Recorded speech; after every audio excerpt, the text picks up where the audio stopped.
Hey everyone! Today, we're diving into something that's happening on millions of screens, usually in the quiet of the night, people turning to AI for mental wellness.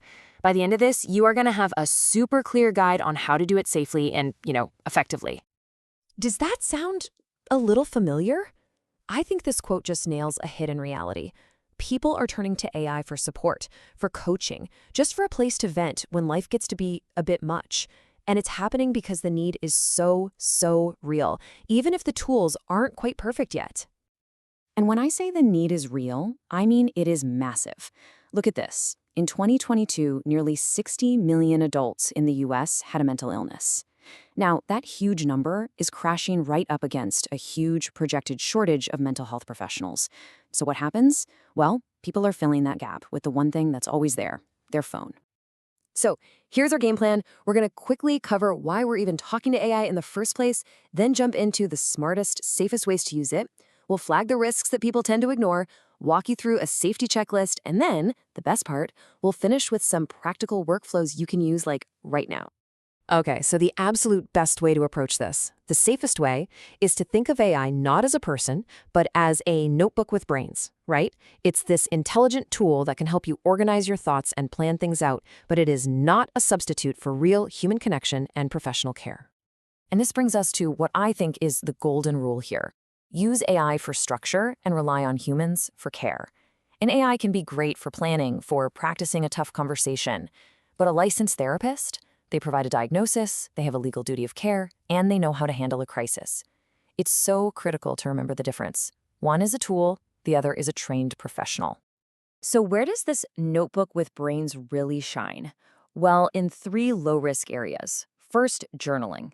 You can just dump all your thoughts, and the AI can help you spot patterns or even just help you put a name to what you're feeling. Second, practical planning. It is amazing at taking that everything is a mess feeling and breaking it down into a few small, doable tasks. And third, conversation practice. It's a totally safe space to rehearse a difficult talk before you have to do it for real. Okay, now we have to talk about the flip side. We have to talk about the risks. It's really easy to get comfortable when you're in a private chat, but there are some hidden dangers that you absolutely need to know about. There are 4 big ones. First, just plain bad advice, especially in a crisis. Researchers at Stanford actually found chatbots giving genuinely unsafe advice. Second, privacy. A lot of these apps aren't covered by health privacy laws like HIPAA. Third, your data being misused. Yeah, your most sensitive private conversations could be used to target you with ads. And finally, emotional dependence. These systems are built to keep you talking, and that can sometimes cross a line into feeling manipulative. And that risk of data misuse, it's not just a what-if scenario. The FTC actually hit BetterHelp with a multi-million-dollar penalty because they were allegedly sharing sensitive health data for advertising with companies like Facebook, even though they promised not to. It's a huge reminder to be skeptical. Now, the good news is that regulators are starting to wake up to this. For example, Illinois recently passed a law to restrict unlicensed AI therapy. And while that's a great sign, for now, you are still your own best line of defense. So, how do you actually stay safe? Let's build a practical toolkit. We've actually adapted a pretty simple checklist from the same framework that clinicians use to evaluate mental health apps, so you can make some really smart choices. It all breaks down into 5 key pillars. You want to look at the app's background, its privacy and security policies, the actual evidence behind its claims, how easy it is to use, and whether it really keeps your goals front and center. So let's get specific. For background and privacy, you need to ask, who actually owns this thing? When was it last updated? And then you've got to read the privacy policy. I know, but you have to read it like you're shopping for a used car, slowly, and with a whole lot of suspicion. Find out exactly what data they collect, who they share it with, and if you can actually delete it.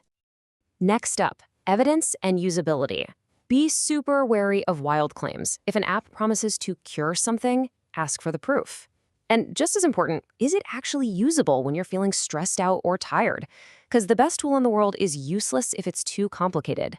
And a crucial question to ask yourself, am I in control here, or is the app's real goal just to keep me scrolling?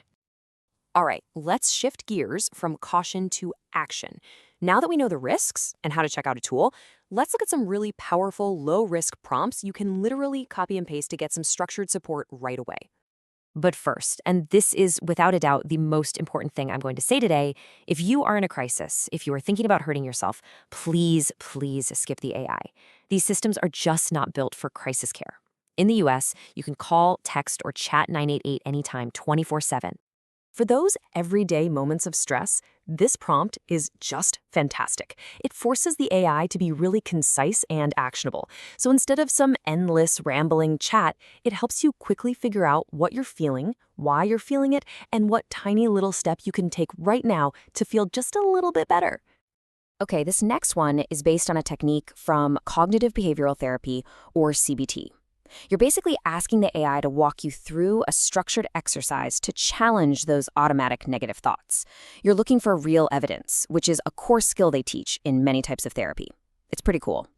This is such a great tool for hitting the pause button during a conflict. Instead of just reacting emotionally, you can use this prompt to slow down, get clear on what you actually need to say, and then get a few different options for how to say it calmly and respectfully. And for those times you feel totally and completely stuck, this prompt is your new best friend. It totally ignores the huge, scary project and just focuses on one thing: finding the absolute smallest possible way to get started. It's a totally guilt-free way to break through that inertia. Through all of this, you have to remember your hard limits. If an AI ever gives you advice that just feels off, if it pushes you towards being more isolated or paranoid or anything risky, that is your signal. Stop immediately and talk to a real person. Just treat this as a non-negotiable rule. So let's bring this all together. We've seen that people are using AI for support because the need is real, it's immediate. But we've also seen it's not a replacement for professional care. It's a tool. And just like any powerful tool, you got to use it with some wisdom and some caution. So, if there is one single thing you take away from all this, let it be the golden rule. Use AI for structure, to organize your thoughts, to plan your day, to practice a conversation. But always, always turn to humans for diagnosis, for treatment, and for real, compassionate care. In the end, it really is best to think of your AI as that powerful notebook with brains we talked about. It can help you write your story, but you're still the author.